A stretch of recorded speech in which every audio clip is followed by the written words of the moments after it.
नमस्कार दोस्तों, आपका अपना यूट्यूब चैनल क्रेजी क्लासेस में स्वागत है। तो दोस्तों, आज हम लेकर आए हैं मोस्ट इम्पोर्टेंट पूरा बायोलॉजी का मैराथन क्लासेस है दोस्तों, जिसमें आपको 800 प्लस एमसीक्यू है, जो किसी भी एग्ज़ाम के लिए काफ़ी महत्वपूर्ण होगा। जैसे अभी एग्ज़ाम चल रहा है दोस्तों बिहार पुलिस, नेक्स्ट एग्ज़ाम है ALP, technician, group D, NTPC, इसके लिए काफ़ी उपयोगी साबित होगा दोस्तों। तो वीडियो को लगातार देखिएगा, वीडियो को पुश मत कीजिएगा, तो आपको बहुत ही हेल्पफुल साबित होगा एग्ज़ाम में। तो चलिए दोस्तों, आज का सेशन स्टार्ट करने से पहले अगर आप भी इस चैनल पर नए हैं तो चैनल को सब्सक्राइब कर लीजिए और बेल आइकन को ऑन कर दीजिए, ताकि किसी भी वीडियो का नोटिफिकेशन आपके पास सबसे पहले पहुंचे। तो चलिए दोस्तों, आज का पहला क्वेश्चन हम लोग देखते हैं, जिसमें पहला क्वेश्चन है, जीवन की मूलभूत इकाई क्या है? तो इसका सही उत्तर हो जाएगा ऑप्शन ए, कोशिका। अगला क्वेश्चन है, कोशिका के बारे में निम्न में से कौन सा कथन सही नहीं है? तो कोशिकाओं का आकार और अमाप विशिष्ट कार्यों से संबंधित होते हैं, तो ये सही है दोस्तों।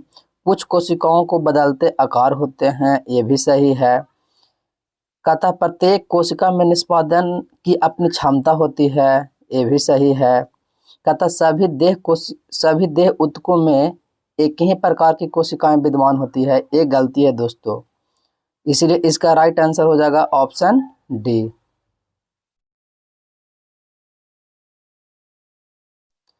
अगला क्वेश्चन है, निम्नलिखित में से कौन सा कोशिकांग पादप कोशिका में पाया जाता है किंतु जंतु कोशिका में नहीं पाया जाता है?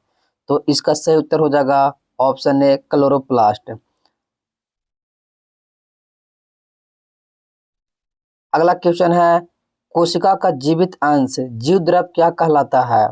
यह किसका बना होता है? तो इसका सही उत्तर हो जाएगा ऑप्शन डी, यानी कोशिका द्रव, केंद्रक द्रव और अन्य कोशिकांग। देखिए दोस्त, अगर ए सेल है यानी कोशिका है, तो इसके बीच में जस्ट केंद्रक होता है, और केंद्रक झिल्ली और केंद्रक झिल्ली और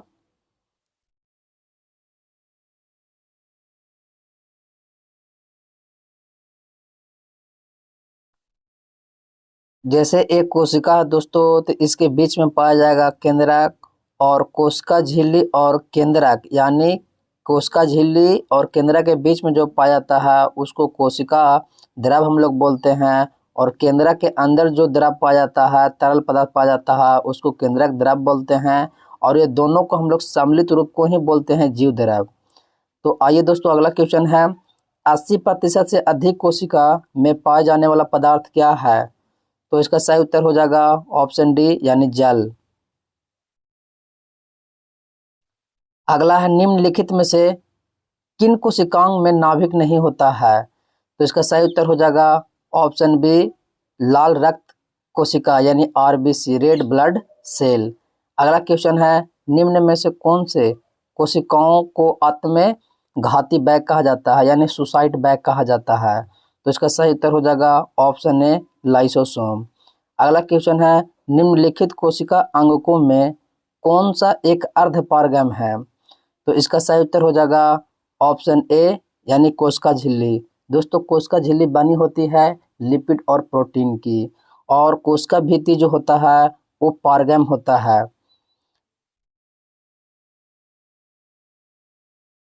अगला क्वेश्चन है, निम्नलिखित में से किसको कोशिका का पावर प्लांट भी कहा जाता है? तो इसका सही उत्तर हो जाएगा ऑप्शन बी, माइटोकॉन्ड्रिया। दोस्तों, इसको हम लोग ऊर्जा गृह भी बोलते हैं, पावर हाउस भी बोलते हैं, जो माइटोकॉन्ड्रिया को ही कहा जाता है। अगला क्वेश्चन है दोस्तों, यह श्वसन श्रृंखला का उपयोग कर पादपों कोशिकाओं में ऊर्जा का उत्पाद करता है। तो इसका सही उत्तर हो जाएगा ऑप्शन बी, यानी माइटोकॉन्ड्रिया।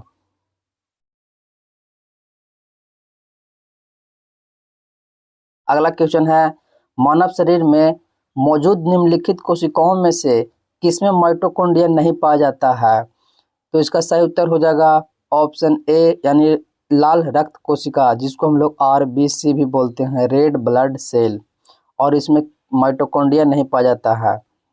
अगला क्वेश्चन है, निम्नलिखित में से कोशिका का नियंत्रण केंद्र क्या है, किसको कहते हैं? तो इसका सही उत्तर हो जाएगा ऑप्शन ए केंद्रक यानी न्यूक्लियस।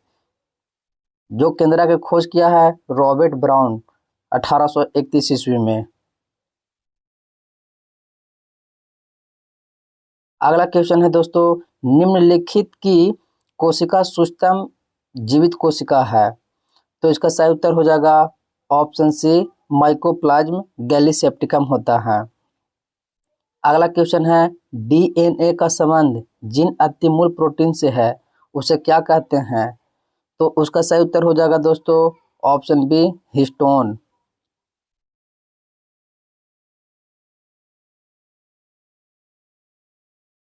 अगला क्वेश्चन, जीव विज्ञान में डीएनए का पूर्ण रूप क्या होता है?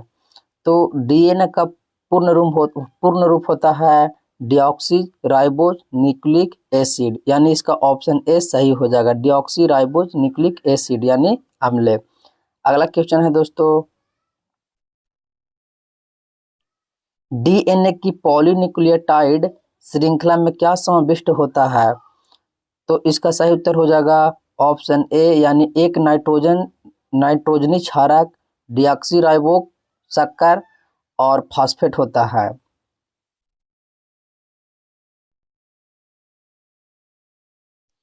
अगला क्वेश्चन है, डीएनए के संबंध में निम्न कथनों में से कौन सा कथन सही है? पहला है जो दोस्तों, डीएनए सभी जीवित कोशिका का आनुवंशिक पदार्थ होता है, तो ये सही है दोस्तों। डीएनए के सभी खंडों प्रोटीन के संश्लेषण से कोडित करते हैं, ये भी सही है। नाभिकीय डीएनए प्रति समांतर चलने वाली दो न्यूक्लियोटाइड श्रृंखला से शुरू द्विकुंडली होता है, तो ये भी सही है दोस्तों। अगला की है, डीएनए माइटोकॉन्ड्रिया में पाया जाता है, ये गलती है, माइटोकॉन्ड्रिया में डीएनए पाया जाता है दोस्तों, ये उल्टा लिखा हुआ, तो इसलिए इसका सही उत्तर हो जाएगा ऑप्शन ए यानी कथन जो है 1, 2 और 3 सही है। अगला क्वेश्चन है, निम्नलिखित में से क्या डीएनए मौजूद रहता है किंतु आरएनए मौजूद नहीं रहता है? तो इसका सही उत्तर हो जाएगा ऑप्शन ए थायमिन। देखिए दोस्तों, जो डीएनए में पाया जाता है वो एटीजीसी यानी एडेनिन साइटोसिन गुवानिन एडेनिन थायमिन गुवानिन और साइटोसिन। अगला है, आरएनए का प्राथमिक कार्य होता है, तो इसका सही उत्तर हो जाएगा ऑप्शन बी यानी प्रोटीन का संश्लेषण।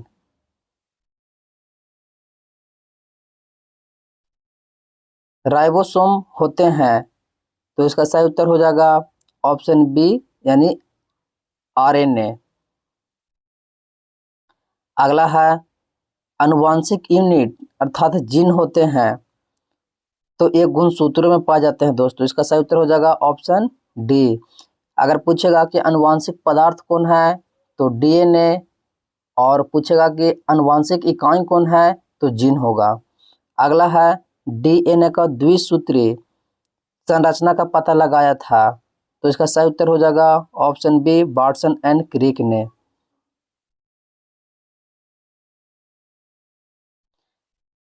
सबसे पहले डीएनए को अलग करने किसने किया था? तो इसका सही उत्तर हो जाएगा ऑप्शन ए यानी फ्रेडरिक हॉफमिस्चर। डीएनए का डबल हेलिक्स मॉडल जो दिए थे वो वाटसन एंड क्रिक दिए थे, लेकिन पूछेगा क्वेश्चन कि सबसे पहले डीएनए को अलग किसने किए थे, तो फ्रेडरिक हॉफमिस्चर। अगला क्वेश्चन है, डीएनए के दो स्टैंडर्ड बंध होते हैं, कौन कौन होते हैं? तो इसका सही उत्तर हो जाएगा ऑप्शन ए यानी हाइड्रोजन बॉन्ड्स द्वारा ये दोनों जुड़े रहते हैं आपस में।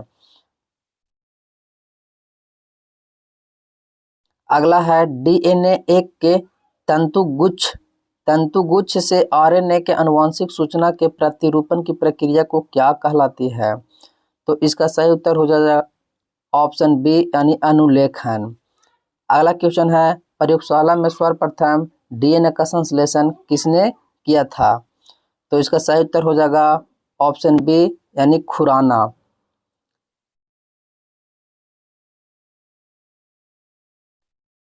डीएनए अंगुली छाप का प्रयोग किसकी पहचान के लिए किया जाता है?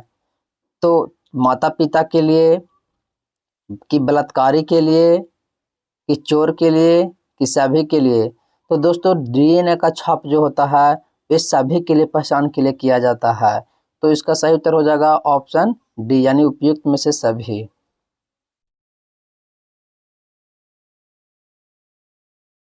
अगला क्वेश्चन है, जीव कोशिकाओं में आनुवांशिक लक्षणों के नियंत्रण के लिए निम्नलिखित में से कौन सा उत्तरदायित्व है? तो इसका सही उत्तर हो जाएगा ऑप्शन ई यानी एक से अधिक हो जाएगा। अगला क्वेश्चन है, पुरुष में पुरुषत्व के लिए कौन सा गुणसूत्रीय संयोजन होता है? तो इसका सही उत्तर हो जाएगा ऑप्शन डी यानी पुरुष में एक्स क्रोमोसोम और वाई क्रोमोसोम दोनों पाए जाते हैं और महिला में सिर्फ एक्स एक्स पाया जाता है। पूछेगा क्वेश्चन कि बच्चा में लिंग का निर्धारण किसके गुणसूत्र पर होता है? तो दोस्तों इसका सही उत्तर होगा यानी पिता के गुणसूत्र पर होता है। अगला क्वेश्चन है, मनुष्य में कौन से क्रोमोसोम के मिलने से बालक का जन्म होता है यानी लड़का का जन्म होगा? तो इसका सही उत्तर हो जाएगा ऑप्शन सी यानी पुरुष का वाई और स्त्री का एक्स। अगला क्वेश्चन है, शरीर में लगी चोट को मरम्मत के लिए किस प्रकार की सेल यानी कोशिका विभाजन का प्रयोग किया जाता है? तो इसका सही उत्तर हो जाएगा ऑप्शन ए समसूत्रण। केवल समसूत्रित विभाजन द्वारा ही चोट या घाव जो हो जाता है दोस्तों उसको मरम्मत करने के लिए किया जाता है। अगला क्वेश्चन है, गुणसूत्रों की आकृति विज्ञान की अच्छी तरह से अध्ययन किसके किया जा सकता है? तो इसका सही उत्तर हो जाएगा ऑप्शन सी यानी मध्यावस्था से।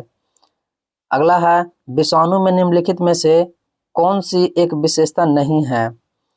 तो इसका सही उत्तर हो जाएगा ऑप्शन डी यानी कोशिका भित्ति की मौजूदगी यानी विषाणु में कोशिका भित्ति नहीं होता है।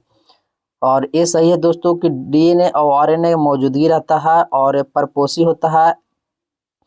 विषाणु पहले जो होता है दोस्तों वायरस होता है मृत होती है और किसी भी सजीव यानी जीव की कोशिका में चल जाने के बाद वो अपना संख्या को वृद्धि कर लेता है और वह स्वभाव से पूरी तरह से परजीवी होता है। वो दूसरों को शरीर पर ही अपना भोजन बनाता है और जनसंख्या को वृद्धि करता है। तो ये सही है। अगला क्वेश्चन है,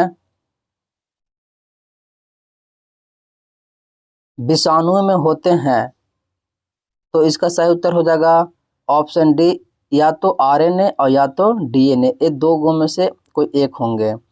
अगला क्वेश्चन है, तथा पौधों को संक्रमित करने वाले अधिकांश विषाणुओं में होते हैं क्या? तो इसका सही उत्तर हो जाएगा ऑप्शन डी यानी केवल दोहरे तंतुगुच्छ वाले आरएनए होते हैं। केवल दोहरे तंतुगुच्छ वाले आरएनए होते हैं। अगला है, निम्नलिखित कथनों में से कौन सा कथन सही है? कथा विषाणु संक्रमित कर सकते हैं। तो इसमें है दोस्तों जीवाणुओं से, कवकों से, कि पादपों से? तो इसका सही उत्तर हो जाएगा तीनों से यानी कवक से भी हो सकते हैं, जीवाणु से भी हो सकते हैं और पादप से भी हो सकते हैं। तो इसका सही उत्तर हो जाएगा ऑप्शन डी। अगला क्वेश्चन है, निम्नलिखित में से सर्वप्रथम किस वायरस की खोज हुई थी? तो इसका सही उत्तर हो जाएगा ऑप्शन सी यानी टीएमवी। टीएम और भी तंबाकू मैजक वायरस, टीएमवी का फुल फॉर्म होता है तंबाकू मैजक वायरस। अगला क्वेश्चन है दोस्तों, एड्स मानव प्रतिरक्षाहीनता विषाणु यानी HIV ह्यूमन इम्यून वायरस के द्वारा होता है जो है तो कि यानी एड्स जो है दोस्तों वो किन वायरस के कारण होता है? तो इसका सही उत्तर हो जाएगा ऑप्शन ए रिट्रो वायरस। अगला क्वेश्चन है, जंतुओं में होने वाले फुट एंड माउथ रोग किसके कारण उत्पन्न होती है? तो इसका सही उत्तर हो जाएगा ऑप्शन ए यानी बैक्टीरिया जीवाणु के कारण होता है। जंतुओं में फुट एंड माउथ रोग जो होता है और जीवाणुओं के कारण होता है। अगला है इबोला क्या है? तो दोस्तों इबोला एक वायरस है, तो इसका सही उत्तर होगा ऑप्शन ए।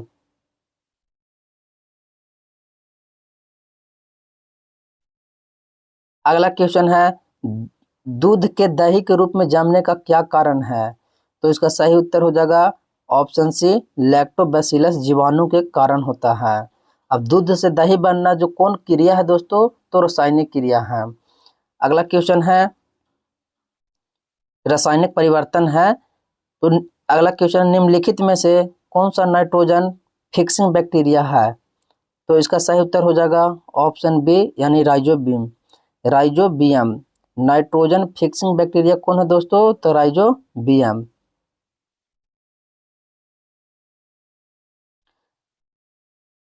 अगला क्वेश्चन है सिम्बियोटिक कीटाणु जो कि वातावरण नाइट्रोजन के स्थिरीकरण के लिए उत्तरदायी है, किसमें पाया जाता है? तो इसका सही उत्तर हो जाएगा ऑप्शन ए मटर में।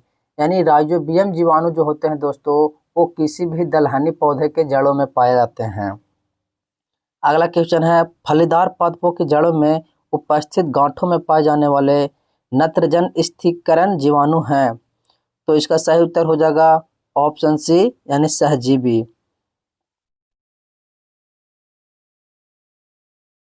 अगला क्वेश्चन है अनुवांशिक हेरफेर द्वारा प्राकृतिक पृथकत्वों में से विकसित जीवाणुओं का कौन सा जीवाणु विभेद समुद्र में बिखरे तेल का निवारण करने के लिए उपयोग में लाया जा सकता है? तो इसका सही उत्तर हो जाएगा ऑप्शन डी यानी एसिडोमोनास। एसिडोमोनास जो है वो प्राकृतिक पृथक्करण के विकसित जीवाणुओं को वो जीवाणु विभेद समुद्र में बिखरे तेल का निवारण के लिए उपयोग में लाया जाता है। अगला क्वेश्चन है प्रशीतन यानी रेफ्रिजरेशन खाद्य परिरक्षक में मदद करता है। तो क्या करता है दोस्तों? तो इसका सही उत्तर हो जाएगा कि वे जैव रासायनिक अभिक्रिया को दर को कम कर देता है, माने खराब होने की दर को क्या कर देता है? कम कर देता है। तो इसका सही उत्तर हो जाएगा ऑप्शन बी। अगला अवायवीय स्थिति में जैविक पदार्थ के जीवाणु अपघटन को क्या कहते हैं? तो इसका सही उत्तर हो जाएगा ऑप्शन ए यानी किण्वनीकरण। किण्वन का खोज कौन किए थे दोस्तों? तो लुई पाश्चर थे। आगे है जीवों के निम्नलिखित प्रकारों में छत्रक किसमें संबद्ध है? तो इसका सही उत्तर हो जाएगा ऑप्शन सी यानी कवक में। कवक कहिए या फंजाई कहिए दोनों एक ही हैं दोस्तों।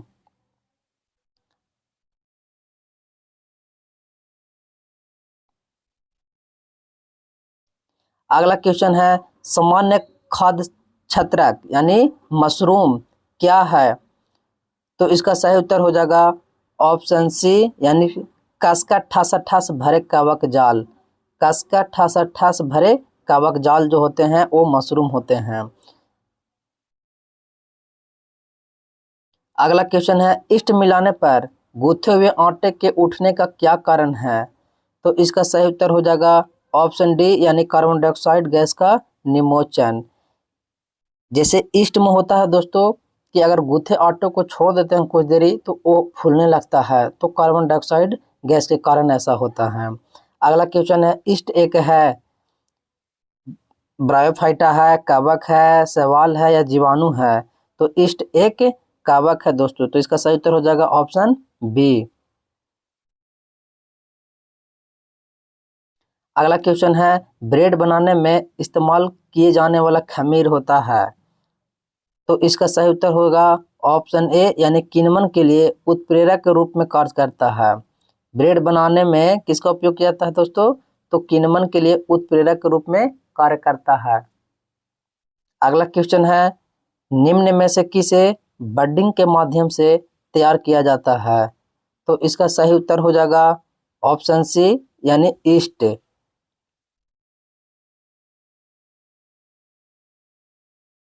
अगला क्वेश्चन है पेनिसिलिन का आविष्कार किसने किए? तो इसका सही उत्तर हो जाएगा ऑप्शन बी यानी अलेक्जेंडर फ्लेमिंग ने किए हैं।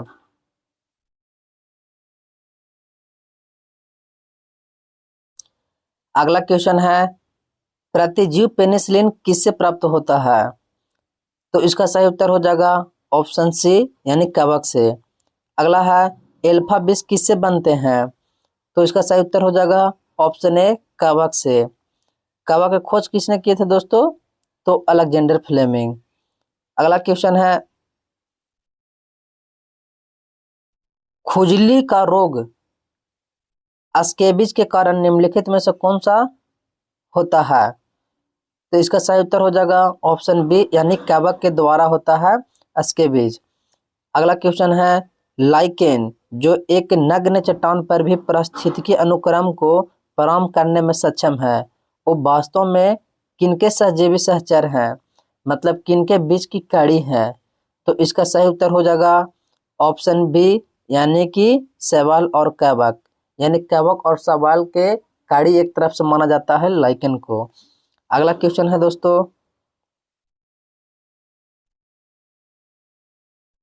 चट्टानी स्तरों पर लाइकेन विकास को क्या कहते हैं, यानी चट्टान पर उगने वाले लाइकेन को क्या कहेंगे? तो इसका सही उत्तर हो जाएगा ऑप्शन डी यानी सेक्सिकोलस कहते हैं।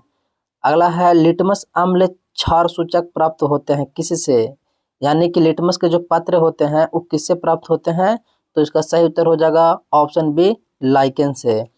अगला क्वेश्चन है, निम्नलिखित में से कौन प्रदूषक संकेतक पौधा है, यानी प्रदूषण को संकेत करता है? तो इसका सही उत्तर हो जाएगा ऑप्शन सी यानी लाइकेन।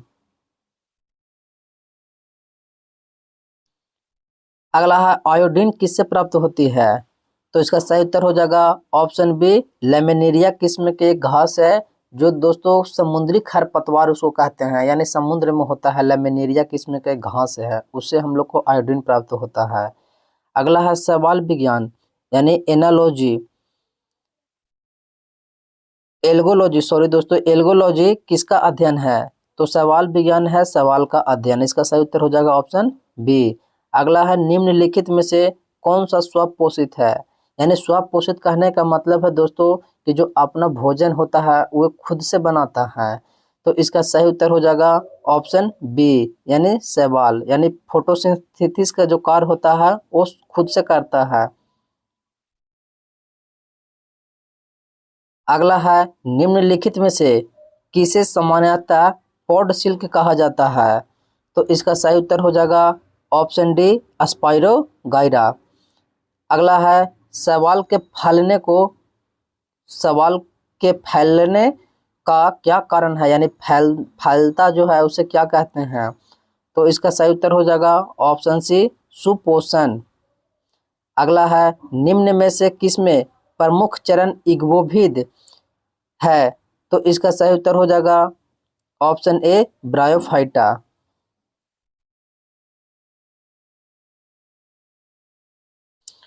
अगला है, निम्नलिखित में से कौन सा एक कवक एवं उच्च पादप की जड़ों के बीच उपयोगी कार्यात्मक संबंध को दर्शाता है? तो इसका सही उत्तर हो जाएगा ऑप्शन डी माइकोराइजा। माइकोराइजा जो है दोस्तों और कवक और उच्च पादप की जड़ों के बीच कार्यात्मक संबंध को दर्शाता है। अगला है, संसार में सबसे तेज बढ़ने वाला पौधा कौन है? तो इसका सही उत्तर हो जाएगा बांस। बांस जो होता है दोस्तों वो सब पौधे से सबसे ज्यादा तेजी से बढ़ता है। अगला है, निम्नलिखित में से किस फसल में एजोला एवं एनाबिना जैव उर्वरक का प्रयोग किया जाता है? किसका दोस्तों? एजोला और एनाबिना का उपयोग किया जाता है। तो इसका सही उत्तर हो जाएगा ऑप्शन बी यानी चावल के उत्पादन में। चावल के उत्पादन में उर्वरक के रूप में एजोला और एनाबिना का उपयोग किया जाता है। अगला है, चिलगोजा निम्न में से किस एक प्रजाति के बीज से प्राप्त होता है? तो इसका सही उत्तर हो जाएगा ऑप्शन ए यानी पाइन के बीज से चिलगोला एक प्रजाति है जिसका बीज प्राप्त होता है।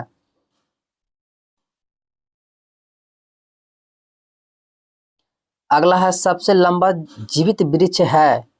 तो इसका सही उत्तर हो जाएगा ऑप्शन बी सिकोया, यानी सिकोया होता है दोस्तों लिखा हुआ सिकोया। तो सबसे लंबा जीवित वृक्ष होता है और सिकोया होता है। अगला है जलीय फर्न, जिसमें जैव उर्वरक के रूप में प्रयुक्त किया जाता है, वह क्या है जलीय फर्न के रूप में? तो इसका सही उत्तर हो जाएगा ऑप्शन बी, एजोला। अगला क्वेश्चन है, निम्न में से कौन सी बात अनावृत बीजी के बारे में सच नहीं है? तो ये प्रमुख चरण को सैप्रोफाइट्स होता है, ये ठीक है। संवहनी बंडल में अनुपस्थित होता है, ये गलत कह रहा है दोस्तों, इसमें संवहनी बंडल उपस्थित होता है। तो इसका सही उत्तर हो जाएगा ऑप्शन बी। अगला है, सहचर कोशिकाएं निम्नलिखित में से सिर्फ किसमें होता है? सहचर कोशिकाएं निम्नलिखित में से सिर्फ किसमें होता है? तो इसका सही उत्तर हो जाएगा ऑप्शन सी, यानी एंजियोस्पर्म में।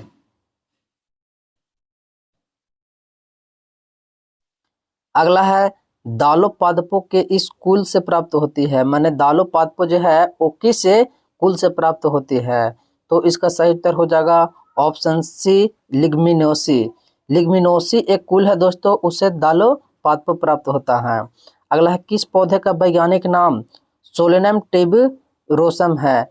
तो इसका सही उत्तर हो जाएगा ऑप्शन ए, यानी आलू का। अगला है, मैनीफेरा इंडिका किसका वैज्ञानिक नाम है?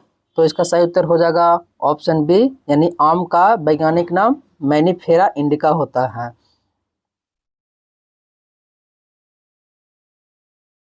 अगला है, डेलोनिक्स रजिया रफिन का वैज्ञानिक नाम है, मैंने डेलोनिक्स जो रजिया रफिन है वो किसका वैज्ञानिक नाम है? तो इसका सही उत्तर हो जाएगा ऑप्शन बी, गुलमोहर। गुलमोहर का वैज्ञानिक नाम है डेलोनिक्स रजिया रफिन। अगला है, आजादी राचता इंडिका निम्न में से किसका वनस्पति नाम है? तो इसका सही उत्तर हो जाएगा ऑप्शन सी, यानी नीम का। अगला क्वेश्चन है, ऑटोकार्पस इंट्रिगा का वैज्ञानिक नाम है? तो इसका सही उत्तर हो जाएगा ऑप्शन डी, यानी कटहल का वैज्ञानिक नाम है ऑटोकार्पस इंट्रिगा।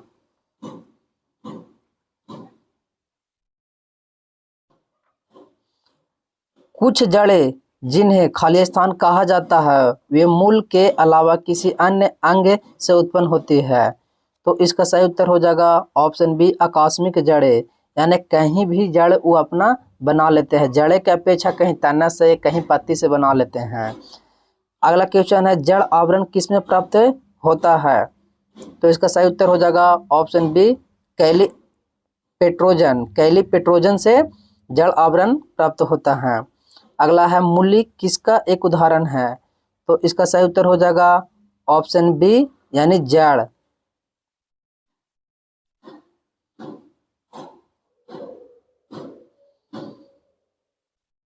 अगला है, निम्नलिखित में से क्या तने का रूपांतरण रूप नहीं है? तो प्याज का बल्ब यानी प्याज का सलकंद, तो ये तने का रूप है। अरबी का धनकंद ये भी है। आलू का धनकंद तना कहीं रूपांतरित है। शकरकंद का कंद, दोस्तों हम लोग बोलचाल की भाषा में कहते हैं शकरकंद के जड़ी। तो इसका सही उत्तर हो जाएगा ऑप्शन सी। अगला है, आलू क्या है? तो दोस्तों आलू जो है वो एक कली है। तो इसका सही उत्तर हो जाएगा, सॉरी दोस्तों, डंठल। आलू क्या है? तो एक डंठल है। अगला है, निम्नलिखित में से कौन सा रूपांतरित तना है? तो इसका सही उत्तर हो जाएगा ऑप्शन डी, यानी आलू। आलू एक रूपांतरित तना है।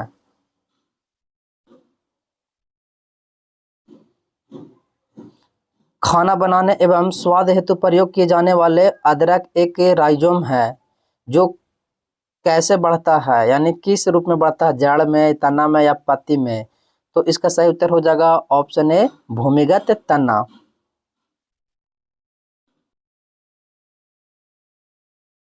अगला है, प्रकंद यानी राइजोम एक उदाहरण है किसका?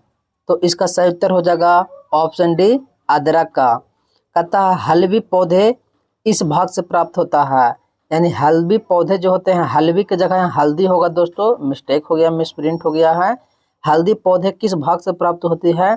तो इसका सही उत्तर हो जाएगा ऑप्शन ए, तना से। हल्दी के किस भाग से हल्दी पाउडर प्राप्त किया जाता है? तो इसका सही उत्तर हो जाएगा ऑप्शन ए यानी सुखाया हुआ प्रकंद से हल्दी का पाउडर प्राप्त होता है। किन पादप में तना संचय तथा चिरकालिकता का कार्य करता है? तो इसका सही उत्तर हो जाएगा ऑप्शन सी यानी हल्दी। अगला है काली मिर्च का पौधा क्या है? काली मिर्च यानी कि गोलकी, काली मिर्च गोलकी को बोला जाता है दोस्तों। तो इसका सही उत्तर हो जाएगा ऑप्शन सी बेल लता, यानी कि काली मिर्च जो है वो लता के रूप में होता है, जैसे पेड़ है, झाड़ी है, इस प्रकार। प्याज में खाद्य भाग है, तो इसका सही उत्तर हो जाएगा ऑप्शन ए यानी मांसल पर्ण, इसको तना भी हम लोग बोल सकते हैं। अगला है प्याज में खाद्य पदार्थ किस रूप में संचयित होती है? तो इसका सही उत्तर हो जाएगा ऑप्शन ए यानी सेलुलोज। अगला है पौधे की वह कौन सी विशेषता है जो एक द्विदलीय पौधे को एक दलीय पौधे में भेद करने में मदद करती है? तो इसका सही उत्तर हो जाएगा ऑप्शन बी वेनेशन।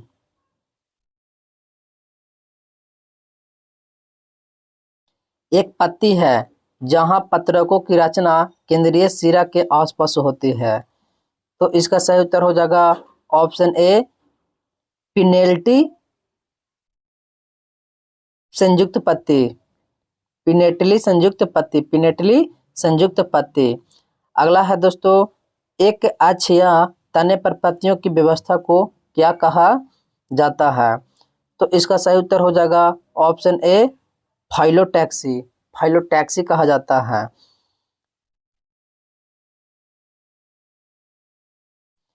घटपर्णी के निम्नलिखित भागों में कौन सा एक घट में रूपांतरित होता है? तो इसका सही उत्तर हो जाएगा ऑप्शन बी पत्ती, यानी पत्ता जो होता है दोस्तों वो घटपर्णी के एक घट के रूप में रूपांतरण होता है। पादप ऊपर चढ़ते हैं किसके कारण? जैसे हम लोग बीज को बोते हैं दोस्तों धरती में, मिट्टी में, तो वो बड़ा होने के बाद ऊपर चला जाता है, तो किसके कारण? तो इसका सही उत्तर हो जाएगा ऑप्शन ए यानी परतान के द्वारा। अगला है नीचे दिए पौधे और उसके खाद्य भागों को युग्मों को सही सुमेलित नहीं है। तो इसमें अदरक जो होता है दोस्तों वो प्रकंद का भाग है, यानी सही है, प्रकंद खाते हैं। और प्याज का जो हम लोग भाग है वो मांसल पर्ण खाते हैं। आलू का जो मूल खाते हैं ये गलत है, आलू का हम लोग रूपांतरित तना खाते हैं। और नारियल का भ्रूण पोष खाते हैं, ये सही है दोस्तों। तो इसका राइट आंसर हो जाएगा ऑप्शन सी। अगला है फूलों के अध्ययन को क्या कहते हैं? तो फूलों के अध्ययन को हम लोग एंथोलॉजी कहा जाता है, तो इसका सही उत्तर हो जाएगा ऑप्शन ए। जीवन चक्र की दृष्टि से पौधे का सबसे महत्वपूर्ण अंग कौन है? तो इसका सही उत्तर हो जाएगा ऑप्शन ए यानी पुष्प यानी फूल हो जाएगा। अगला है निम्न में से कौन सा एक उभयलिंगी फूलों के बारे में सही है? तो इसमें है दोस्तों उनमें केवल अंडप होता है, यानी अंडप भी होता है। अगला है उसमें देखिए दोस्तों उभयलिंगी में अंडप के साथ साथ और इसमें पुंकेसर भी होते हैं, तो ये गलत हो जाएगा। केवल कह रहा है तो नहीं होगा दोस्तों, उसमें पुंकेसर और अंडप दोनों होते हैं, तो ये सही है, इसलिए इसका राइट आंसर ऑप्शन बी हो जाएगा।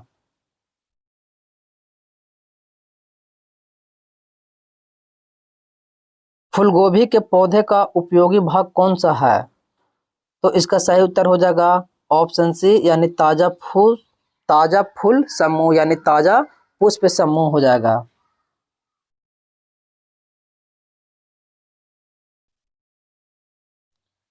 अगला है सबसे छोटा फूल यानी फूलों का कौन सा पौधा है? तो सबसे छोटा फूल कौन है दोस्तों? तो इसका सही उत्तर हो जाएगा ऑप्शन ए यानी बुल्फिया। बुल्फिया सबसे छोटा है और सबसे बड़ा रेफलेसिया है। अगला क्वेश्चन है निम्नलिखित में से कौन सा विश्व का सबसे बड़ा पुष्प है? तो इसका सही उत्तर हो जाएगा ऑप्शन सी रेफलेसिया, सबसे छोटा बुल्फिया और सबसे बड़ा रेफलेसिया। अगला है परागन खाली स्थान है, तो इसका सही उत्तर हो जाएगा ऑप्शन सी यानी पराग कोश में स्टिग्मा तक परागन का संचार होता है। ऐसे पूछता कि पराग कोश में क्या पाए जाते हैं, तो पराग कोश में परागन पाए जाते हैं। अगला है हवा के परागन को क्या कहा जाता है, यानी हवा में जो परागन होता है उसको क्या कहेंगे, तो इसका सही उत्तर हो जाएगा ऑप्शन सी एनीमोफिली।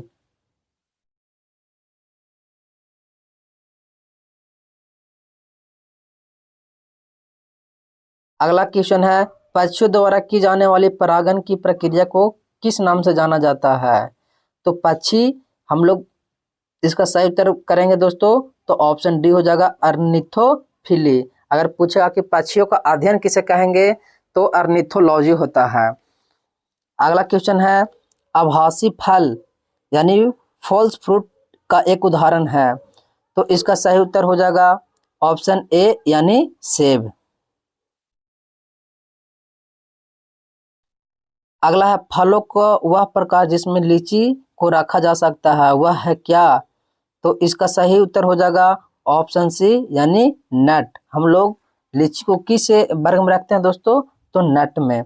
अगला है टमाटर क्या है, तो टमाटर एक सब्जी है, इसका सही उत्तर हो जाएगा ऑप्शन ए।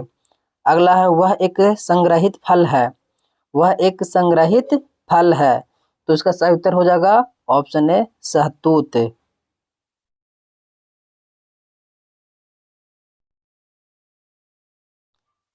लीची फल का कौन सा भाग खाया जाता है, तो इसका सही उत्तर हो जाएगा ऑप्शन सी मांसर एरिल, एरिल भाग खाया जाता है। अगला क्वेश्चन है गुदेदार थैलेमस निम्नलिखित में गुदेदार थैलेमस किसमें खाने योग्य होता है, तो इसका सही उत्तर हो जाएगा ऑप्शन सी यानी टमाटर।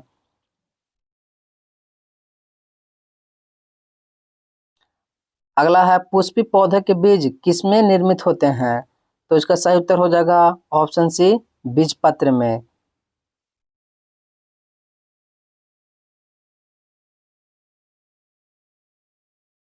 अगला है निम्नलिखित में से कौन टमाटर के लाल रंग के लिए उत्तरदायित्व है, यानी टमाटर किसके कारण लाल होता है, तो इसका सही उत्तर हो जाएगा ऑप्शन सी लाइकोपिन के कारण।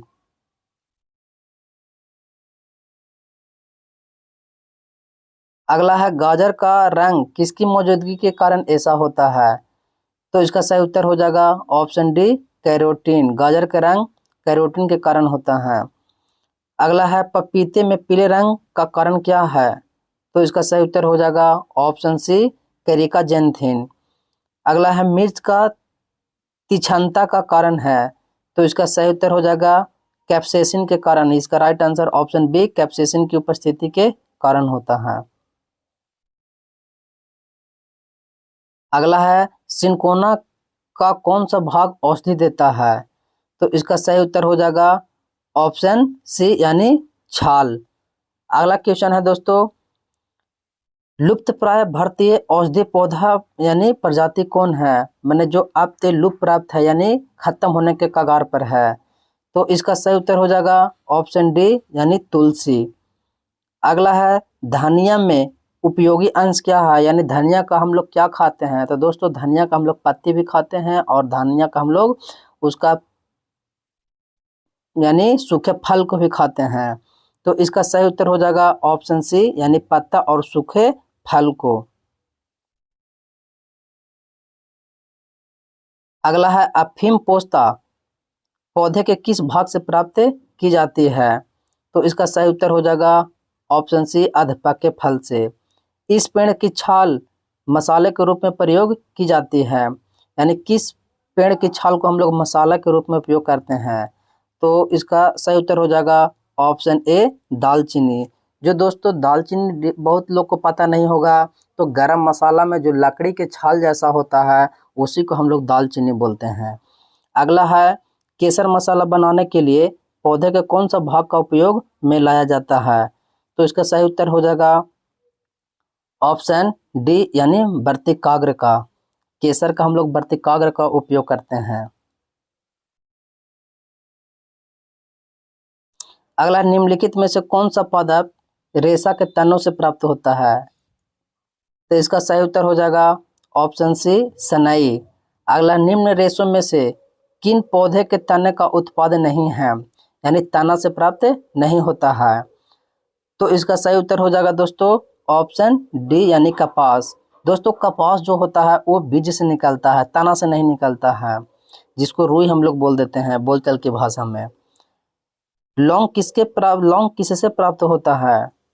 तो दोस्तों इसका सही उत्तर हो जाएगा ऑप्शन बी, फूल की कली यानी पुष्प की कली से लौंग प्राप्त होता है।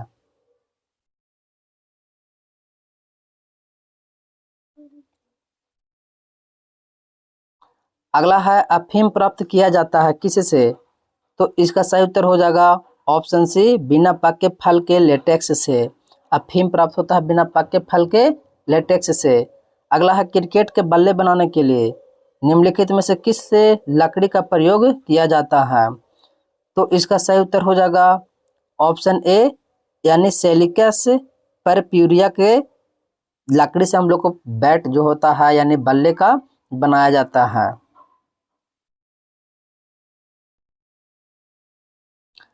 अगला है संवहनी पौधे में पानी ऊपर किससे जाता है?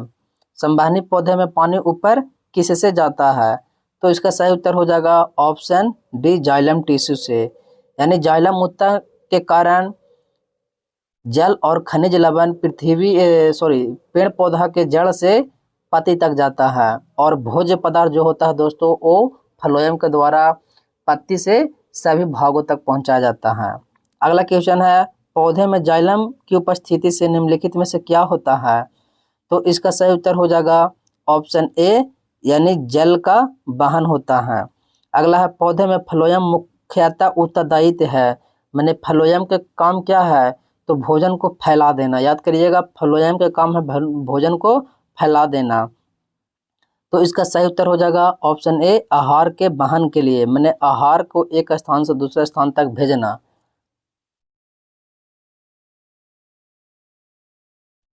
अगला है निम्नलिखित में से पेड़ की वर्षों की आयु का पता लगाने हेतु कौन सी तकनीक का प्रयोग किया जाता है? तो इसका सही उत्तर हो जाएगा दोस्तों ऑप्शन बी यानी कि पेड़ के छल्लों की संख्या को गिनकर। अगला क्वेश्चन है वाणिज्यिक मूल्य वाला कॉर्क किससे प्राप्त होता है? तो इसका सही उत्तर हो जाएगा ऑप्शन डी, कवेकर से सुबेर, यानी सुबेरी नामक पदार्थ से होता कॉर्क निर्माण होता है। पत्तों का हरा रंग किसकी उपस्थिति के कारण होता है? तो इसका सही उत्तर हो जाएगा ऑप्शन सी यानी क्लोरोफिल के कारण होता है। अगला है मैग्नीशियम निम्नलिखित में से किसका संगठक धातु है? तो इसका सही उत्तर हो जाएगा ऑप्शन ए यानी क्लोरोफिल। क्लोरोफिल में मैग्नीशियम धातु पाया जाता है।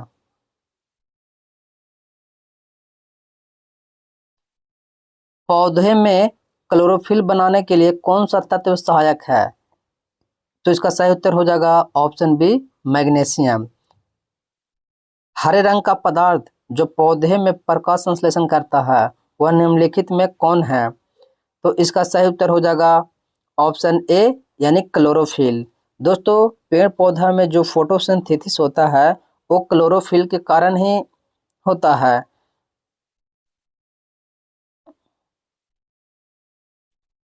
अगला क्वेश्चन है एक अभिकथन ए और एक कारण और नीचे दिए गए हैं। अभिकथन ए कहता है पत्तियों का रंग हरा है, और कथन और कहता है क्लोरोफिल एक हरा वर्णक पत्तों की मौजूद है। तो इसमें चुनना है दोस्तों कौन सही है और कौन गलत है। तो कहता है कि पत्तियों का रंग हरा होता है, ये सही है, और क्लोरोफिल बढ़ने के कारण ही पत्ती का हरा रंग होता है, और पाया जाता है किसमें दोस्तों? तो पत्ती में। यानी कथन ए और कथन और दोनों सत्य है। तो इसका राइट आंसर हो जाएगा ऑप्शन ए, यानी कथन ए और दोनों सत्य है, और एक की उचित व्याख्या करता है।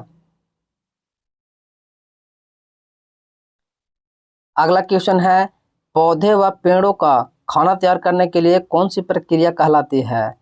तो इसका सही उत्तर हो जाएगा दोस्तों ऑप्शन डी यानी फोटोसिंथेसिस, जिसको हम लोग बोलते हैं प्रकाश संश्लेषण। अगला है पौधे भोजन का निर्माण करने के लिए निम्नलिखित में से किसे ऊर्जा प्राप्त करती है यानी करते हैं? तो इसका सही उत्तर हो जाएगा सूर्य यानी सनलाइट। सनलाइट के बिना फोटोसिंथेसिस नहीं होगा, यानी सूर्य के उपस्थिति के कारण ही पेड़ पौधे अपना भोजन बनाते हैं। आप लोग को पता होगा दोस्तों कि पेड़ पौधे रात में अपना भोजन नहीं बना पाते हैं, यानी फोटोसिंथेसिस का कार्य नहीं होता है, प्रकाश संश्लेषण का कार्य नहीं होता है। प्रकाश संश्लेषण के कार्य जो होता है केवल दिन में होता है। अगला क्वेश्चन है, सौर ऊर्जा का अधिकतम यौगिकरण किसके द्वारा होता है?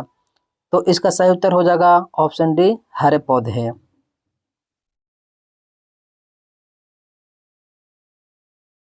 अगला क्वेश्चन है, अभिकथन ए और कारण आर नीचे दिए गए हैं, इसमें चुनना है दोस्तों कि कौन सही और कौन गलत है। कहता है कि पत्ती के हरे रंग का एक कारण वर्णक है जिसे क्लोरोफिल कहते हैं, तो ये सही है।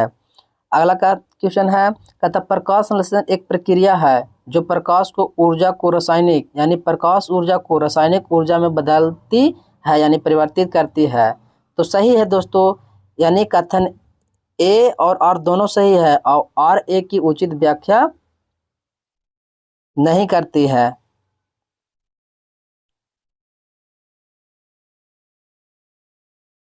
अगला है, सर्वाधिक प्रकाश संश्लेषी क्रियाकलाप कहाँ चलता है? तो इसका सही उत्तर हो जाएगा ऑप्शन ए, यानी प्रकाश के नीले व लाल क्षेत्र में सबसे अधिक चलता है। प्रकाश संश्लेषण में कौन सा प्रकाश सबसे कम प्रभावी होता है? तो इसका सही उत्तर हो जाएगा ऑप्शन बी, यानी हरा प्रकाश। और सबसे अधिक होता है दोस्तों वो लाल होता है और सबसे कम जो होता है से हरा होता है। अगला है, प्रकाश संश्लेषण में कौन प्रकाश सबसे अधिक प्रभावकारी होता है? तो इसका सही उत्तर हो जाएगा ऑप्शन ए, यानी लाल।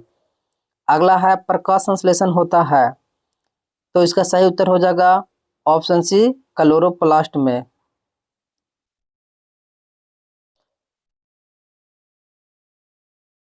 प्रकाश संश्लेषण का अंतिम उत्पाद होता है, यानी प्रकाश संश्लेषण जो होता है उसका लास्ट में क्या परिणाम निकलता है? तो इसका सही उत्तर हो जाएगा ऑप्शन ए, यानी कार्बोहाइड्रेट के रूप में यानी ग्लूकोज के रूप में निकल जाता है। अगला है, प्रकाश संश्लेषण होता है रात्रि में, तो ये गलती है। दिन या रात्रि में, ये गलती है दोस्तों। दिन में या रात्रि में, ये गलती है। यानी प्रकाश संश्लेषण जो होता है वो केवल दिन में होता है, रात में नहीं होता है। प्रकाश संश्लेषण के लिए कौन सी गैस आवश्यक है? तो इसका सही उत्तर हो जाएगा ऑप्शन डी, कार्बन डाइऑक्साइड। क्योंकि कार्बन डाइऑक्साइड जो होता है पेड़ पौधा का एक खाद्य के रूप में हो जाता है, यानी वही उसका समझिए भोजन है दोस्तों।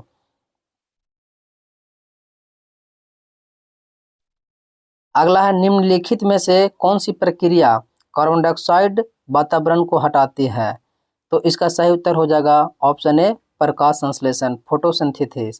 कहता है प्रकाश संश्लेषण के समय निकलने वाली गैस क्या नाम है? तो इसका सही उत्तर हो जाएगा ऑप्शन बी, यानी ऑक्सीजन। यानी लेने वाला जो कहेगा दोस्तों तो कार्बन डाइऑक्साइड लेता है पेड़ पौधे, और छोड़ने की बात कहेगा तो O2 यानी ऑक्सीजन। अगला है, ऑक्सीजन जो प्रकाश संश्लेषण से उत्पन्न होती है वो आती है कहाँ से? तो इसका सही उत्तर हो जाएगा ऑप्शन ए, यानी जल से। अगला है, प्रकाश संश्लेषण के दौरान ऑक्सीजन किस कारण विमोचित होती है? तो इसका सही उत्तर हो जाएगा ऑप्शन बी, यानी जल का प्रकाश अपघटन हो जाता है। अगला है, यदि पृथ्वी पर पाई जाने वाली वनस्पतियां पेड़ पौधे समाप्त हो जाए तो किस गैस की कमी होगी?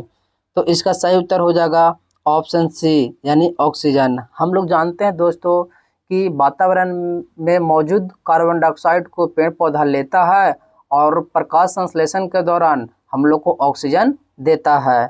तो पेड़ पौधा नहीं रहेगा तो हम लोग को ऑक्सीजन मिलना मुमकिन हो जाएगा। अगला है, प्रकाश संश्लेषण की क्रिया में प्रकाश ऊर्जा बदलती है किस में? तो इसका सही उत्तर हो जाएगा ऑप्शन बी, रासायनिक ऊर्जा में। प्रकाश संश्लेषण की क्रिया में जब प्रकाश ऊर्जा को रासायनिक ऊर्जा में चेंज कर दिया जाता है। अगला है, निम्नलिखित में से किसका प्रयोग पौधे के खाद्य का भंडारण यानी स्टार्च को तैयार करने के लिए मुख्यतः किया जाता है। तो इसका सही उत्तर हो जाएगा ऑप्शन ए यानी कार्बन डाइऑक्साइड और जल। फोटोसिंथेसिस किस प्रकार स्तर पर ग्लूकोज का निर्माण होता है? तो इसका सही उत्तर हो जाएगा ऑप्शन बी केल्विन साइकिल। अगला है निम्नलिखित में से कौन सा ऑर्गेनेल पौधा में कार्बन डाइऑक्साइड, जल और ऊर्जा में पाइरूवेट के व्यवधान को पोषित करता है? तो इसका सही उत्तर हो जाएगा ऑप्शन सी माइटोकॉन्ड्रिया। निम्नलिखित किसके द्वारा ऊर्जा प्रकाश प्रतिक्रिया से अंधकार प्रतिक्रिया में स्थानांतरित होती है? तो इसका सही उत्तर हो जाएगा ऑप्शन बी यानी एटीपी। एटीपी का जो फुल फॉर्म होता है दोस्तों एडिनोसिस ट्राइफॉस्फेट होता है। अगला क्वेश्चन है पौधों की पत्तियां से पानी के वाष्पीकरण को क्या कहते हैं? तो इसका सही उत्तर हो जाएगा ऑप्शन ए ट्रांसपीरेशन कहा जाता है। अगला है पौधे का शिथिल होना यानी सिकुड़ना किसकी वजह से होता है? तो इसका सही उत्तर हो जाएगा ऑप्शन बी यानी वाष्प उत्सर्जन के कारण होता है।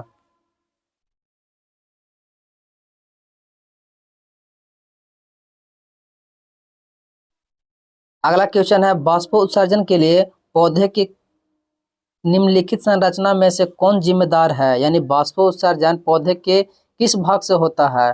तो इसका सही उत्तर हो जाएगा ऑप्शन सी रंध्र से। रंध्र किस में पाया जाता है दोस्तों? तो पत्ती में पाया जाता है। अगला है घासों और सामान्य उद्यान पौधे की पत्तियों के सिरों पर भोर के समय पानी की बूंदें दिखती है। यह जल संचय किसके प्राप्त होता है? तो इसका सही उत्तर हो जाएगा ऑप्शन डी जलरंध्र से। यानी कहने का मतलब है दोस्तों कि भोर के समय पत्ती पर जल की बूंदें दिखती है, यह जल संचय किसके प्राप्त होती है? तो जलरंध्र के कारण। निम्नलिखित में से किसे अवायवीय श्वसन कहा जाता है? यानी अवायवीय श्वसन। तो इसका सही उत्तर हो जाएगा ऑप्शन ए यानी ऑक्सीजन के बिना श्वसन को अवायवीय श्वसन कहा जाता है। और वायवीय श्वसन जो है वो ऑक्सीजन की उपस्थिति में जो होता है उसको वायवीय श्वसन कहा जाता है। इसका राइट आंसर ऑप्शन ए हो जाएगा। अगला है पौधे के लिए प्राथमिक पोषक तत्व के रूप में ज्ञात तत्व कौन से है? यानी पौधा के जो पोषक तत्व है वो कौन कौन है? तो इसका सही उत्तर हो जाएगा ऑप्शन ए यानी नाइट्रोजन, फास्फोरस और पोटेशियम। नाइट्रोजन जो संकेत होता है दोस्तों एन से, फास्फोरस का जो होता है पी से और पोटेशियम को होता है के से। यानी याद कर लीजिएगा NPK।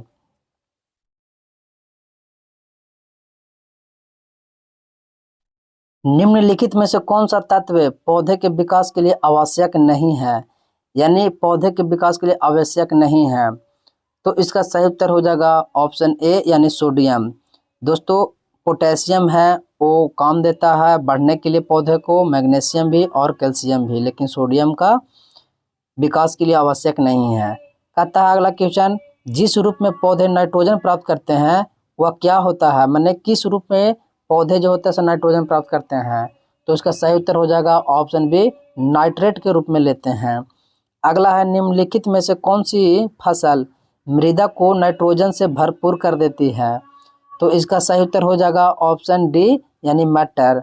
मटर के अलावा अगर कोई दोस्तों दलहनी पौधा है, दाल देने वाला कोई पौधा है तो उससे भी नाइट्रोजन से भरपूर कर देता है।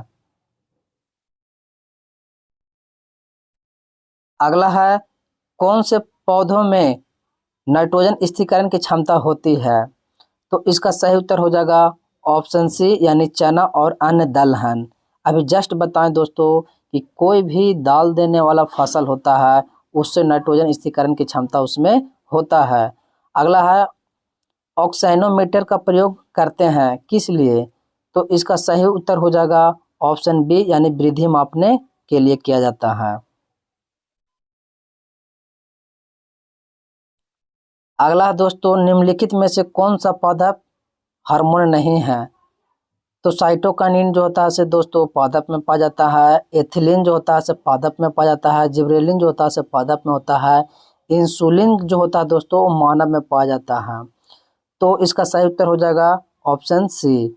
अगला है निम्नलिखित में से कौन सा पौधा का हार्मोन नहीं है? तो साइटोकाइनिन है, पादप हार्मोन, ऑक्जिन है, जिब्रेलिन है, कैल्शियम नहीं है। तो इसका सही उत्तर हो जाएगा ऑप्शन सी। अगला क्वेश्चन है निम्नलिखित में कौन सा पादप हार्मोन है? तो दोस्तों साइटोकाइनिन जो होता है सब पादप हार्मोन होता है। तो इसका सही उत्तर हो जाएगा ऑप्शन ए।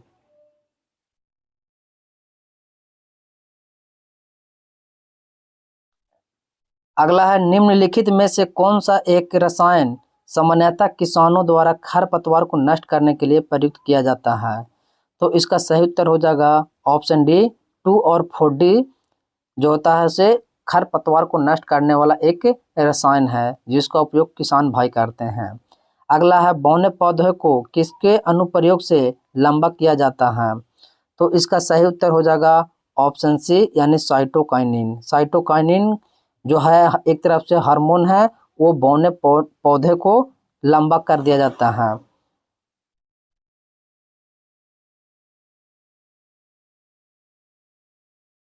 अगला है रसायनों का एक समूह है जो कोशिका विभाजन और पौधे के गठन को प्रभावित करता है। कौन सा पादप एक रसायन है? तो इसका सही उत्तर हो जाएगा ऑप्शन ए यानी साइटोकाइनिन। साइटोकाइनिन एक रसायन है दोस्तों जो कोशिका विभाजन और पौधे को गठन में प्रभावित करता है यानी मदद करता है। अगला है निम्नलिखित में से कौन सा एक प्राकृतिक फल को पकाने वाला हार्मोन है? तो इसका सही उत्तर हो जाएगा ऑप्शन डी एथिलीन। दोस्तों अगर प्राकृतिक फल कहेगा तो एथिलीन का प्रयोग करते हैं पकाने के लिए। अगर कृत्रिम तरीका से पकाने के लिए बोलेगा तो हम लोग एसिटिलीन गैस का उपयोग करते हैं। ये चीज़ ध्यान में रखिएगा।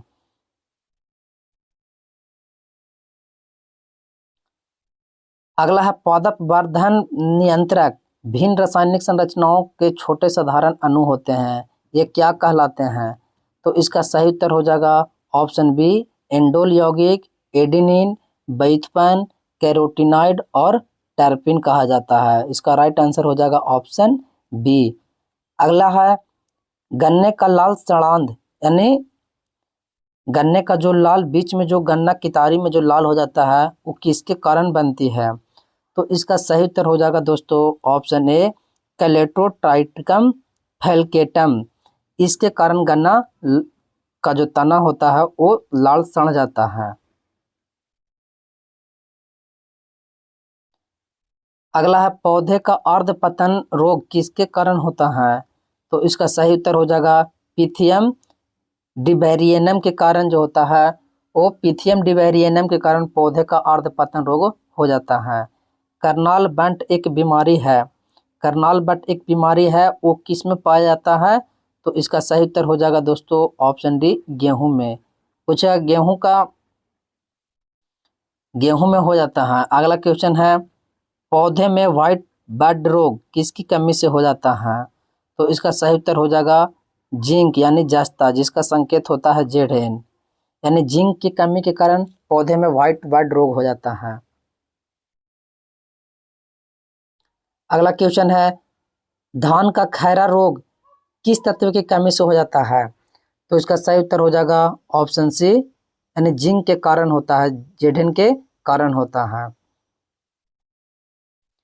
अगला है निम्नलिखित में से कौन से जीवाणु पौधे में कीट पिटिका रोग हो जाता है यानी पौधे में कीट पिटिका रोग हो जाता है किस जीवाणु के कारण? तो इसका सही उत्तर हो जाएगा ऑप्शन सी यानी एग्रोबैक्टीरियम टिम्पैम्प एंसियंस के कारण हो जाता है।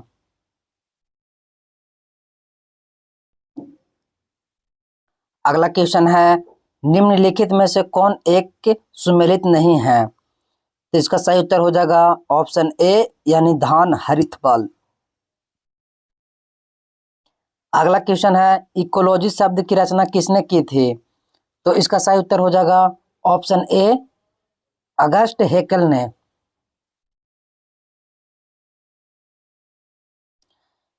अगला है दोस्तों जीवों और पर्यावरण के बीच अन्योन क्रिया के वैज्ञानिकों विश्लेषण और अध्ययन के लिए क्या कहा जाता है? मैंने जीव और पर्यावरण के, तो इसको सम्मिलित रूप को हम लोग बोलते हैं दोस्तों पारिस्थितिकी यानी इकोलॉजी।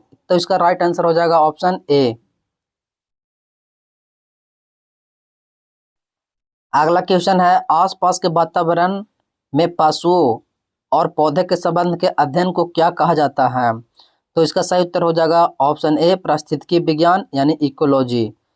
और अगला क्वेश्चन है दोस्तों, इसी क्वेश्चन को यहाँ दिया हुआ है, पारिस्थितिकी निम्नलिखित के बीच पारिस्थितिकी संबंधों का अध्ययन है, यानी किनके किस के बीच का जो अध्ययन है उसको हम लोग पारिस्थितिकी बोलते हैं, इकोलॉजी बोलते हैं। तो इसका सही उत्तर हो जाएगा जीव और वातावरण। अगला क्वेश्चन है, पारिस्थितिकी तंत्र की संकल्पना को किसने परिभाषित किया था? तो इसका सही उत्तर हो जाएगा ऑप्शन ए यानी टॉन्सले। आर्थर टॉन्सले जो है वो पारिस्थितिकी तंत्र की संकल्पना को परिभाषित किए थे। अगला क्वेश्चन है दोस्तों, निम्नलिखित में से कौन एक परितंत्र इकोसिस्टम शब्द का सर्वोत्कृष्ट वर्णन है? तो इसका सही उत्तर हो जाएगा ऑप्शन सी यानी जीवों का समुदाय, यानी जीवों का समुदाय और साथ ही पर्यावरण जिसमें वे रहते हैं। अगला क्वेश्चन है, निम्नलिखित में कौन पारिस्थितिकी तंत्र के विषय में सही नहीं है? कथा यह जैविक और अजैविक दोनों संगठनों का युक्त है। तो ये सही है दोस्तों कि सजीव और निर्जीव दोनों को मिलाकर ही हम लोग पारिस्थितिकी बोलते हैं। अगला है, इसकी अपने स्वयं की उत्पादकता होती है। ये भी सही है, जो पेड़ पौधा पाते हैं दोस्तों वो स्वयं अपना उत्पादक करते हैं। अगला है, एक बंद तंत्र होता है, ये गलत है दोस्तों। और यह प्राकृतिक संसाधन का तंत्र है, ये भी सही है, इसलिए इसका राइट आंसर हो जाएगा ऑप्शन सी। अगला है,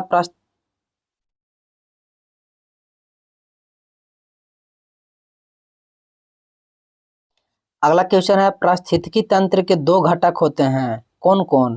तो इसका सही उत्तर हो जाएगा ऑप्शन डी जैविक और अजैविक, यानी सजीव भी और निर्जीव दोनों रहते हैं पारिस्थितिकी में, इकोलॉजी में। अगला है, फ्लोरा और फॉडना का अर्थ होता है। तो इसका सही उत्तर हो जाएगा पौधे और पशु, यानी फ्लोरा जो है वो पौधे हैं और फॉडना जो है वो पशु हैं। अगला है, निम्नलिखित में से कौन कृत्रिम पारिस्थितिकी तंत्र है? कृत्रिम कहने का मतलब है दोस्तों जो मनुष्य यानी मानवों के द्वारा बनाया गया है। तो इसका सही उत्तर हो जाएगा ऑप्शन ए धान का खेत। अगला है, निम्नलिखित में से कौन सा एक कृत्रिम परितंत्र है? तो इसका सही उत्तर हो जाएगा ऑप्शन बी यानी खेत।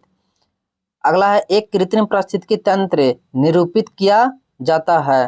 तो इसका सही उत्तर हो जाएगा ऑप्शन सी जल जीवशाला के द्वारा। अगला है, एक खाद्य श्रृंखला में प्राथमिक उपभोक्ता और द्वितीयक उपभोक्ता में क्या अंतर होता है? तो चलिए दोस्तों हम एक एक करके इसको देख लेते हैं। कथा प्राथमिक उपभोक्ता पौधे और अन्य उपभोक्ताओं को खाते हैं और द्वितीय उपभोक्ता पौधे और अन्य अपघटित खाते हैं। तो ये गलती है दोस्तों। अगला है, प्राथमिक उपभोक्ता पौधे और अपघटित पदार्थ को खाते हैं और द्वितीय उपभोक्ता पौधे और अन्य उपभोक्ता को खाते हैं, ये भी गलती है। कहता है प्राथमिक उपभोक्ता केवल पौधे को खाते हैं और द्वितीयक उपभोक्ता पौधे और उन उपभोक्ताओं को खाते हैं, ये सही है। तो इसका सही उत्तर हो जाएगा ऑप्शन सी। अगला है, खाद्य श्रृंखला यानी फूड चेन में मानव क्या है? तो इसका सही उत्तर हो जाएगा ऑप्शन डी यानी प्राथमिक एवं द्वितीय उपभोक्ता।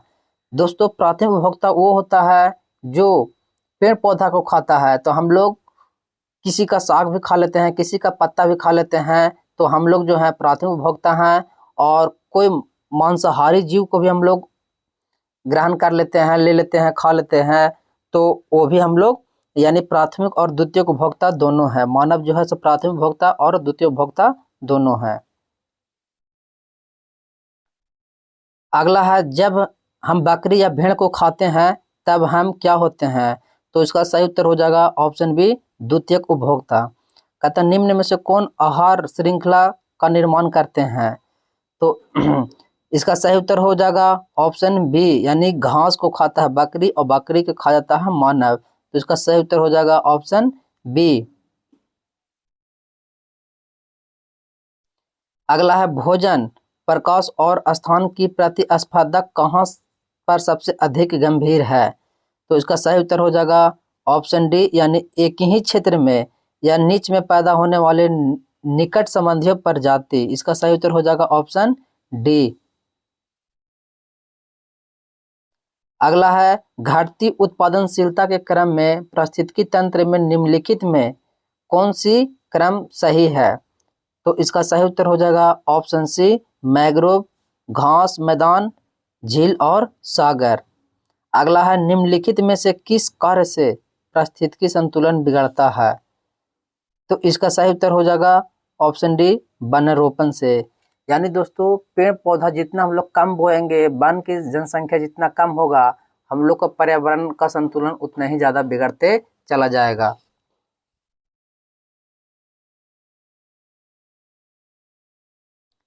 अगला क्वेश्चन है भारत में पारिस्थितिकी असंतुलन का निम्नलिखित में से कौन सा एक प्रमुख कारण है?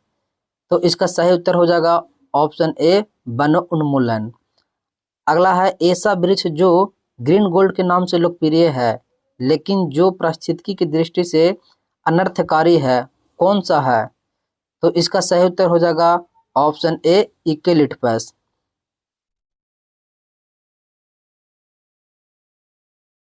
अगला है दोस्तों कहता निम्नलिखित वृक्षों में कौन पारिस्थितिकी तंत्र मित्र नहीं है, यानी इकोलॉजी का जो है वो मित्र नहीं है। तो इसका सही उत्तर हो जाएगा ऑप्शन बी, यूकेलिप्टस। अगला है निम्नलिखित में से किस विकल्प का अर्थ है प्राकृतिक या कृत्रिम रूप से जंगलों की पुनः स्थापना है? तो इसका सही उत्तर हो जाएगा ऑप्शन सी, रिफॉरेस्टेशन। रिफॉरेस्टेशन। अगला है दोस्तों सौर ऊर्जा का अधिकतम स्थिरीकरण किसके द्वारा किया जाता है? तो इसका सही उत्तर हो जाएगा ऑप्शन सी, यानी हरे पेड़ पौधे के कारण होता है। अधिकतम ऑक्सीजन किससे उपलब्ध होती है? तो इसका सही उत्तर हो जाएगा ऑप्शन बी, यानी हरे जंगल से। सॉरी दोस्तों, अधिकतम ऑक्सीजन युक्त उपलब्ध जो होती है वो पादप बल्कप पुंज से होती है दोस्तों। इसका सही उत्तर हो जाएगा ऑप्शन ए। अगला है वातावरण में ऑक्सीजन की मात्रा अपेक्षाकृत नियत रहती है क्योंकि यह किसके द्वारा छोड़ी जाती है? तो इसका सही उत्तर हो जाएगा ऑप्शन डी, यानी पेड़ पौधे के द्वारा। अगला है निम्न में से कौन सा किसी पारिस्थितिकी तंत्र में एक देशीय प्रवाह को दर्शाता है? तो इसका सही उत्तर हो जाएगा वो ऑप्शन बी हो जाएगा, यानी कि ऊर्जा। अगला है निम्नलिखित ऊर्जा स्रोत में से कौन पर्यावरण को स्वच्छ रखने के लिए सर्वोत्तम है? तो इसका सही उत्तर हो जाएगा ऑप्शन डी, यानी सौर सेल। सौर सेल से दोस्तों पर्यावरण पर कोई इफेक्ट नहीं पड़ता है, कोई प्रभाव नहीं पड़ता है। अगला है रेड डाटा बुक का प्रकाशन किसके द्वारा किया जाता है? तो इसका सही उत्तर हो जाएगा ऑप्शन बी, IUCN। IUCN।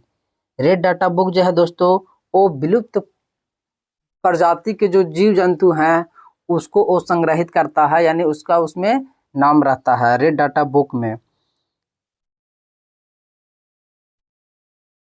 अगला है लुप्त प्राय या दुर्लभ प्रजाति की सुरक्षा एवं संरक्षण के लिए उन्हें उनके प्राकृतिक निवास से किसी दूसरे व्यवस्था क्षेत्र में ले जाने को क्या कहा जाता है?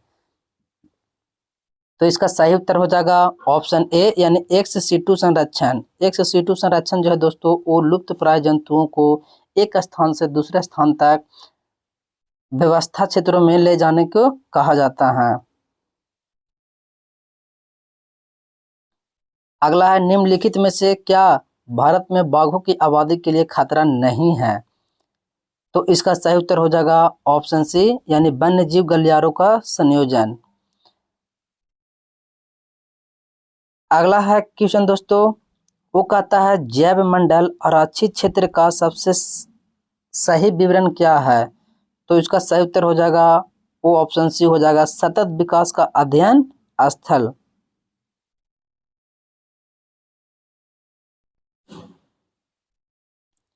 अगला क्वेश्चन है दोस्तों, बायोलॉजिकल हॉट स्पॉट की मुख्य विशेषता निम्नलिखित है, क्या है बायोलॉजिकल हॉटस्पॉट की मुख्य भूमिका? तो इसका सही उत्तर हो जाएगा दोस्तों ऑप्शन सी, यानी कुछ प्रजातियों को फिलहाल विलुप्तता की स्थिति में उसको हम लोग बायोलॉजिकल हॉटस्पॉट की कहते हैं। अगला है प्रजातियों संकटग्रस्त प्रजाति की IUCN के द्वारा किए गए वर्गीकरण में क्या शामिल नहीं है? तो लुप्त प्राय ये शामिल है दोस्तों, लुप्त और विलुप्त दोनों शामिल है, और असुरक्षित जो सुरक्षित जो है दोस्तों वो प्रजाति हैं। तो इसका सही उत्तर हो जाएगा ऑप्शन सी, यानी हानिकारक।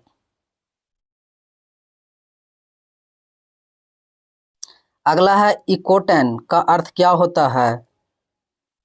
तो इसका सही उत्तर हो जाएगा ऑप्शन ए, इकोटैन वे हैं जहां दो मास मिलते हैं। अगला क्वेश्चन है विश्व पर्यावरण दिवस किस दिवस को मनाया जाता है या दिन को मनाया जाता है? तो इसका सही उत्तर हो जाएगा ऑप्शन सी, यानी 5 जून को मनाया जाता है। अगला है प्रथम विश्व पर्यावरण दिवस किस वर्ष मनाया गया था? तो इसका सही उत्तर हो जाएगा वो ऑप्शन ए हो जाएगा, यानी कि 1973 ईस्वी में, 5 जून 1973 ईस्वी को। अगला है दोस्तों संयुक्त राष्ट्र पर्यावरण कार्यक्रम UNEP का मुख्यालय कहाँ है? तो इसका सही उत्तर हो जाएगा नैरोबी। दोस्तों नैरोबी कहाँ है? तो ये केन्या में है। केन्या कहाँ है? तो अफ्रीका महादेश में है। अफ्रीका महादेश में केन्या है और केन्या में नैरोबी है। अगला है राष्ट्रीय पर्यावरणीय इंजीनियरिंग अनुसंधान संस्थान कहाँ है? तो इसका सही उत्तर हो जाएगा ऑप्शन सी, यानी नागपुर।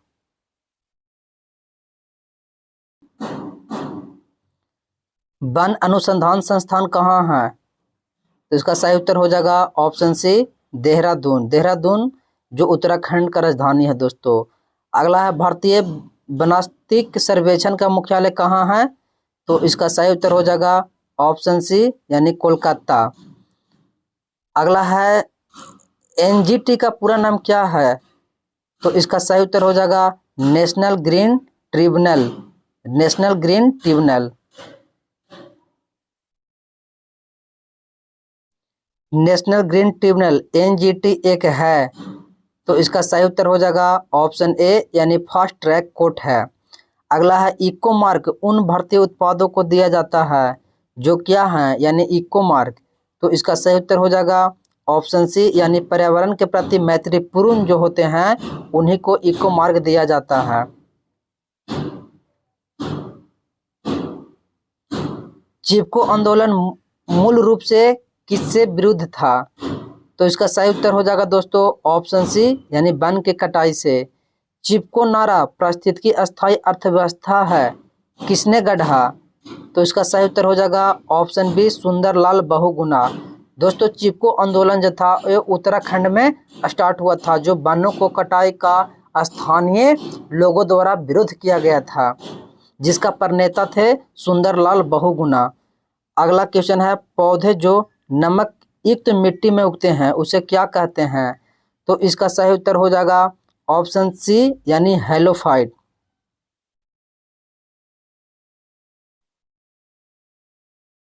अगला क्वेश्चन है हाइड्रोफाइट कहते हैं, हाइड्रोफाइट किसे कहते हैं? दोस्तों हाइड्रो का मतलब होता है जल। तो इसका सही उत्तर हो जाएगा ऑप्शन बी, एक जलीय पौधे को हाइड्रोफाइट कहा जाता है। मरुभीद यानी जीरोफाइट किस दशा में पनपते हैं, यानी किस दशा में उगते हैं? जीरोफाइट। तो इसका सही उत्तर हो जाएगा ऑप्शन ए, उष्ण और शुष्क। उष्ण का मतलब गर्म होता है दोस्तों, और शुष्क का मतलब सूखा होता है। तो उष्ण और शुष्क जगहों पर मरुभीद, जैसे कि आप लोग को एग्जाम्पल अगर पेश किया जाए दोस्तों, तो राजस्थान जो है उसमें जीरोफाइट होते हैं, यानी मरुभीद पौधे होते हैं। अगला है मृदा अपरदन रोका जा सकता है कैसे? तो इसका सही उत्तर हो जाएगा ऑप्शन सी, वनारोपण से। यानी जितना अधिक से अधिक हम लोग पेड़ पौधा लगाएंगे, वनारोपण को रोककर मृदा अपरदन को रोका जा सकता है। अगला है निम्नलिखित में से कौन सा एक जैव निम्नीकरण नहीं है? तो इसका सही उत्तर हो जाएगा ऑप्शन बी, यानी चांदी का पनपी। अगला है निम्नलिखित में से क्या एक जैव अपघटनीय है? यानी जैव अपघटनीय कहने का मतलब कि जो जीव जंतु द्वारा अपघटन होता है। तो इसका सही उत्तर हो जाएगा वो ऑप्शन बी हो जाएगा, यानी पेपर। अगला है निम्नलिखित में से कौन सा प्रदूषण कारक जलीय जीव से अपघटित होता है? तो इसका सही उत्तर हो जाएगा ऑप्शन डी, यानी मल, यानी जो अपशिष्ट पदार्थ होते हैं वो, जैसे मनुष्य का हो या जानवर का हो। अगला क्वेश्चन है निम्न में से कौन सा जैव अनिम्नीकरण है? तो इसका सही उत्तर हो जाएगा ऑप्शन ए, यानी कागज, पेपर। अगला है निम्नलिखित में कौन सा जैव निम्नीकरण है? तो इसका सही उत्तर हो जाएगा ऑप्शन डी, यानी कि रबड़। निम्न प्रदूषकों में कौन जैव विघटित है? तो इसका सही उत्तर हो जाएगा ऑप्शन बी, यानी बाहित मल।